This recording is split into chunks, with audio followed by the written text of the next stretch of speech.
এই শিবিরে শান্তি ছায়ায় মজলুম মানবতা নেবে যে গোঠায়। এই শিবিরে শান্তি ছায়ায় মজলুম মানবতা নেবে যে গোঠায়।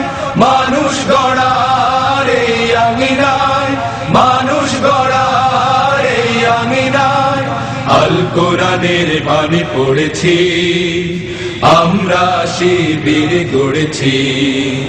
পদ্মা মেঘনা যমুনার তীরে আমরা শিবির গড়েছি।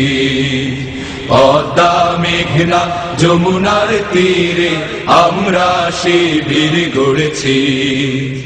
আমাদেরকে হতে তুমির হয়ে জালিমের কণ্ঠ রুখবে। শরীয়তুল্লাহ ইসলামী বিপ্লব ছাত্র জনতা গড়বে।